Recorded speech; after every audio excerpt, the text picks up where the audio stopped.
Hey everyone, Sycra here. So today I'm going to be doing something a little bit different where I'm going to be talking about an illustration I've done. So it's kind of like a play-by-play where I do a voice narration instead of just putting on music.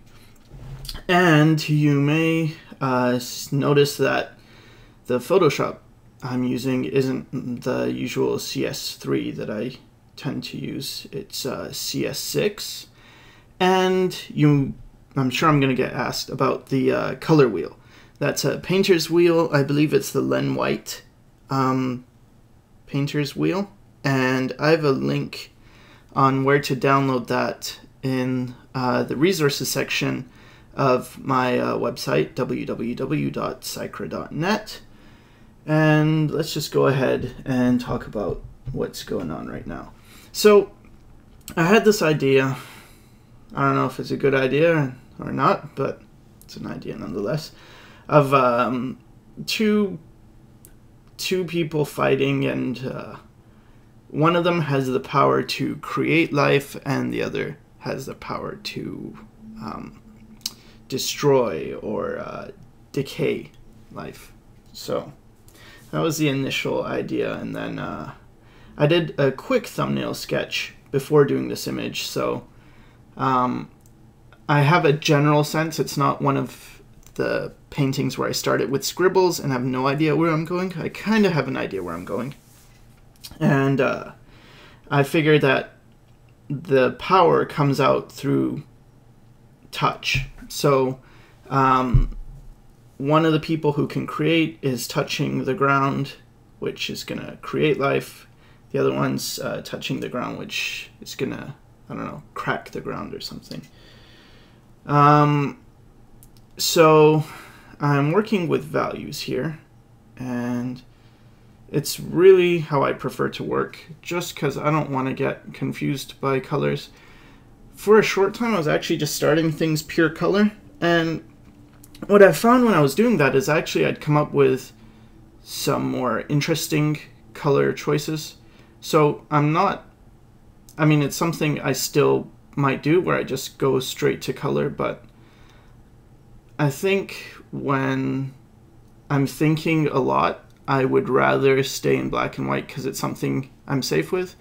What I mean by that is, for this particular piece I'm doing, there's no reference, so I'm making it all up in terms of the lighting and the anatomy and proportions and all that. So there's a lot of thinking. Anytime I put down any brush mark, I'm trying to think, where's the light coming from? And if you noticed before, I'd put like a little arrow in the corner, and that's just pointing out where the light source is, and that's pretty much just so I remember. And I flipped the image, so right now the light is coming from the top left, but before it was the top right. What else? I figure her face is too small, so I just made that bigger. It's one of the beauties of digital painting, is that you can quickly make those kinds of adjustments. And one of the things I wanted to do with this is give each character their own values, where one is lighter and one is darker. And I'm going to do the same thing with color, just to separate them a bit. What else? Things are pretty rough right now. I'm actually just using a default round Photoshop brush, so even though I'm using CS6, I'm not really taking advantage of things that CS6 offers. Just because, I don't know, I use that brush a lot lately, and I really like it. It's in, I mean, that brush goes way back, just, you know, the hard round. I think opacity and flow are set to transfer. And I made videos showing exactly how I go about doing that.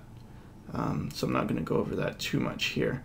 I think, yeah, later on I will experiment with some other brushes, but this is pretty much my first painting using CS6, and maybe I can talk a bit about what I like about it and what I don't.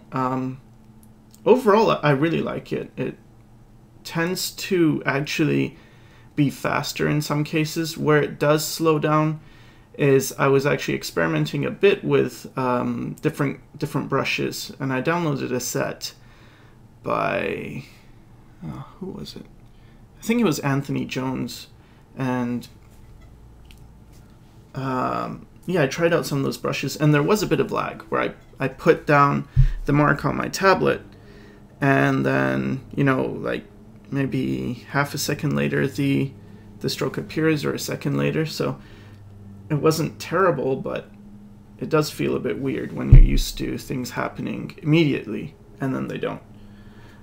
So yeah, so here I'm just adding those cracks in the ground, and I really don't like the darker character's face right now. Just it's flat and it's not working.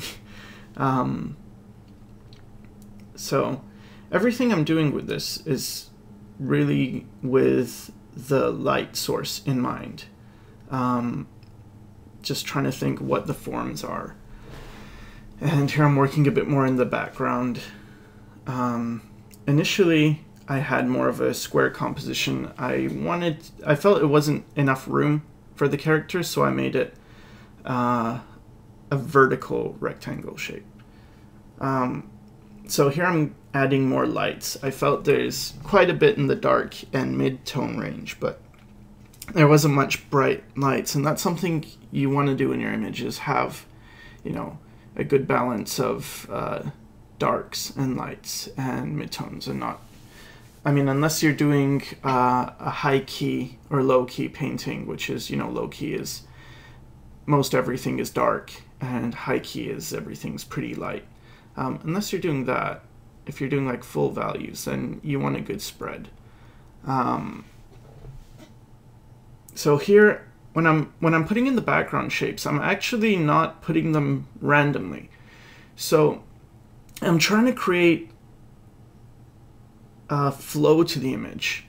What that means is your eye, when you look at the image, your eye goes around the whole picture and it kind of follows lines. So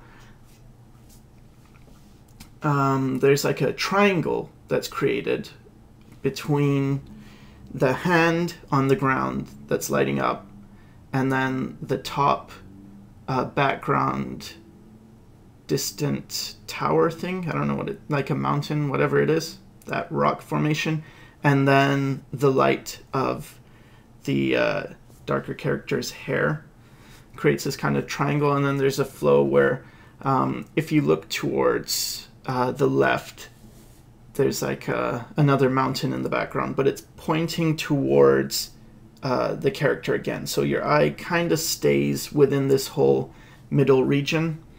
And here I'm reworking the face.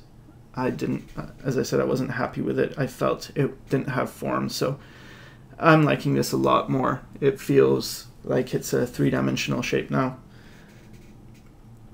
And, you know, if I was using reference, that would have been easier. And when I say I didn't use reference, I'm not trying to say it in, you know, like bragging, like, hey, I didn't use reference, I'm so cool. No, I would actually recommend to use reference. The reason I didn't use reference is I just didn't want to slow myself down at this point. And perhaps if I was going to take this image much further, I would try and find some reference. And the other reason I didn't use reference is just because the pose I was doing, I don't think there's a reference for that. It would be really difficult for me anyway to find a reference of this. And I mean, that's one of the good things about not being tied down to just copying an image, is that you can create stuff from your mind. And here what I've done is just brought in color balance. Now, I mentioned in my last video about using a palette, and because I've used palettes quite a bit, I've kind of internalized it in my mind. So what I like to do now is make a color balance adjustment layer.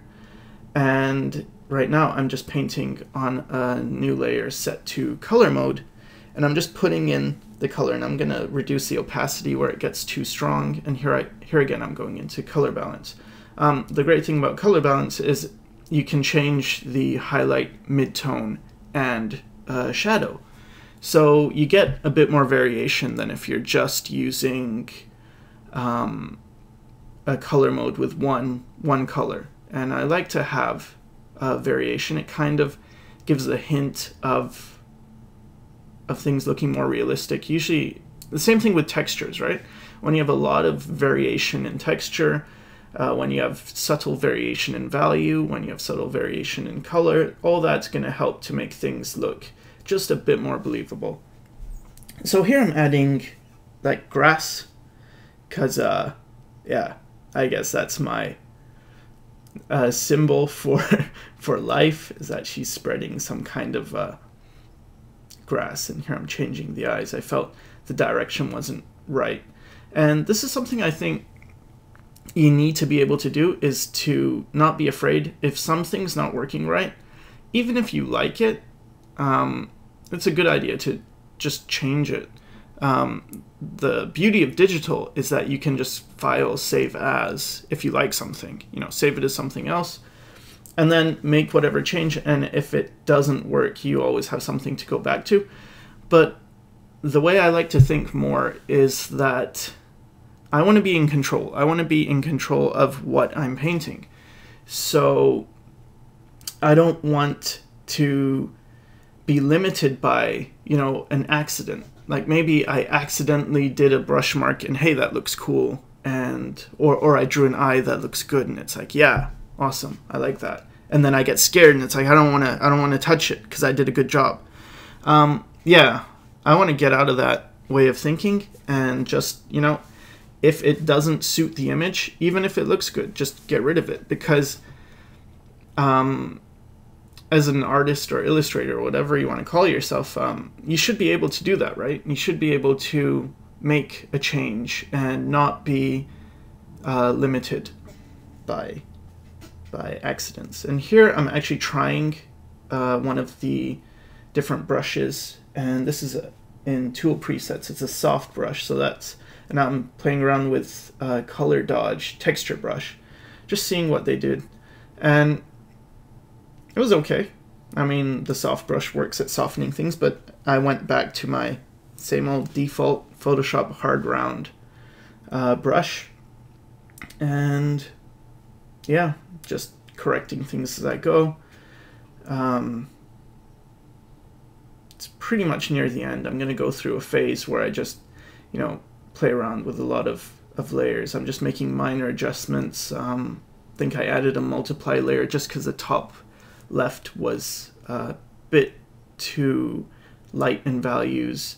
Now I'm just duplicating layers, setting them to dodge and things just to bring out certain lights, but then I reduce the opacity, and that's it. So thanks for watching.